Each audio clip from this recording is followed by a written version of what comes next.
నమస్తే, నేను మీ దోస్తు. సో అన్నీ కలిపేసేసి ఒకటేసారిలా 10 మినిట్స్‌ల కర్రీ ఎట్లా చేయాలో చెప్తాను మీకు. సో 2 స్పూన్ల నూనె వేడి చేసుకున్నాను. దాని లోపల ఆనియన్, ఒక మీడియం సైజ్ ఆనియన్ కట్ చేసేసినాను. వేసేసి దాని లోపల సన్నగా కట్ చేసిన పొటాటో, ఒక చిన్న పొటాటో, దాని లోపల ఒక మీడియం సైజు బీరకాయ, ఒక చిన్న టమాటో సన్నగా కట్ చేసేసుకున్నాను. ఒక 2 స్పూన్స్ ఆఫ్ మెంతం కూర, ఫ్రెష్ మెంతం కూర వేసినాను.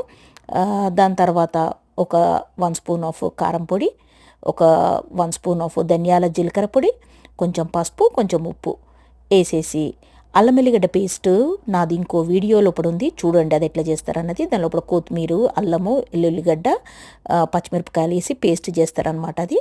సో అది ఒక 1/2 స్పూను వేసేసి మొత్తం అన్నిటిని మంచిగా కలిపేసేసి కొద్దిగా పచ్చి కొబ్బరి, నా దగ్గర పచ్చి కొబ్బరి ఉంది కొద్దిగా, ఆ పచ్చి కొబ్బరి కొద్దిగా వేసేసిన. మీ దగ్గర పచ్చి కొబ్బరి లేదంటే మా దగ్గర ఎండి కొబ్బరి ఉంది అంటే అది కూడా ఒక 1 స్పూన్ ఆఫ్ ఎండి కొబ్బరి కూడా వేసుకోవచ్చు.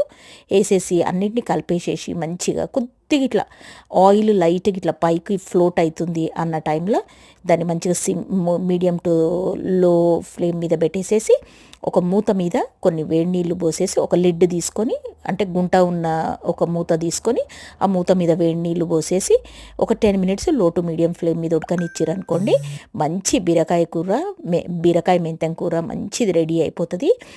ఎంత టేస్టీగా ఉంటుందంటే అంత టేస్టీగా ఉంటుంది వేడి వేడి అన్నం లోపలికి. దీన్ని ఒక్కో స్టెప్ ఏం అవసరం లేదు, అన్నీ ఒకటేసారి వేసేసుకొని చేసేసుకోవచ్చు అనమాట. చూసిరా, ఇట్లా ఒక మూత పెట్టి ఆ మూత మీద కొద్దిగా వేడి నీళ్ళు పోసి పెట్టేసుకున్నామంటే 10 మినిట్స్లో. ఈ మూత ఎందుకు పెట్టినావు అంటే అది కింద మాడదు, మంచిగా స్టీమ్ అయ్యి ఉడుకుతుంది అనమాట. సో దీనికి కాంబినేషన్ కొబ్బరి మిరియాల చారు చేసిన ఇంకో వీడియోలు ఉంది చూడండి. నమస్తే అబ్బా, బాబాయ్, లవ్ యూ ఆల్.